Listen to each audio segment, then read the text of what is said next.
Yeah, the numbers suggest of all the games at Sharjah, I think one team, and I think I'm right in saying only one team has chased and won. The rest of it has been through batting first. So yes, the tactics were right with the bowler, the extra bowler in there as well, and the excellence of ABD Villiers. I still think though, I want to caution though, that I hear what Deep is saying about the perfect game. I still want to see more production from Aaron Finch at a better tempo, and to see Padikkal sustain his excellence throughout what is a long and arduous season. Batting first, and especially for Virat, who loves chasing down totals. He himself is a brilliant, batsman in terms of chasing down totals.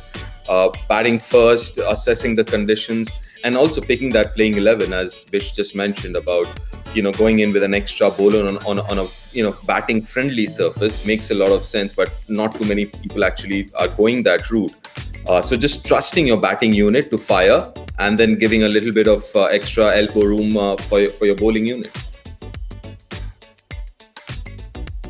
Sunil Narine, bowling at his best on that surface, may have asked different questions of that lineup. Even though I think in his last game there, he wasn't great, but you have to hope that if he was there bowling well, that he would have presented a different challenge. Tom Banton looked rusty. His last few internationals weren't great, but it's a decision that was interesting. Sunil Narine, had he been there, would have been a different ballgame. Could have been a different ballgame, because if you look at the spinners who were successful, look at Varun Chakravarti, what he did, or Washington Sundar. I mean, they're very similar in their approach and their, the way they bowl, in terms of hitting the stumps more often than not, the lengths that they bowl. So yeah, Sunil Narine is very, very much that kind of a bowler who would hit the stumps more often than not, bowl that back of length. So yeah, I mean, he would have been a different question for the RCB batsman to answer.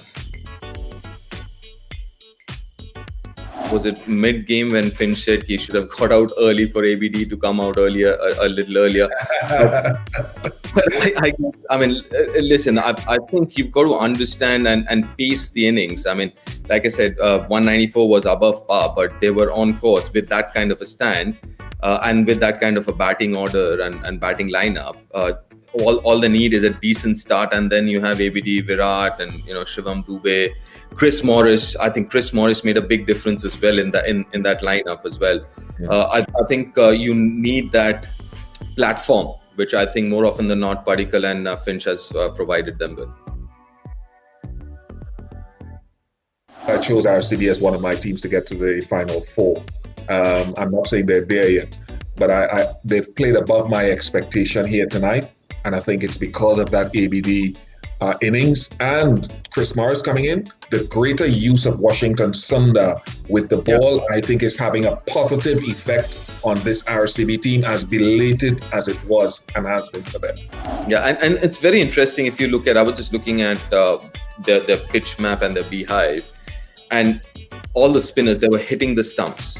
And when you're hitting the stumps as a batsman, you're thinking twice before taking chances outside the off stump or whatever it is. If the ball's not hitting the stumps, as a batsman, you can take a few more risks. But if you look at these bowlers, including Varun Chakravarti as well, I thought he was brilliant as well. Both these, all the spinners actually were hitting the stumps more often, and that brings a different, as I mentioned, a different question for the batsman.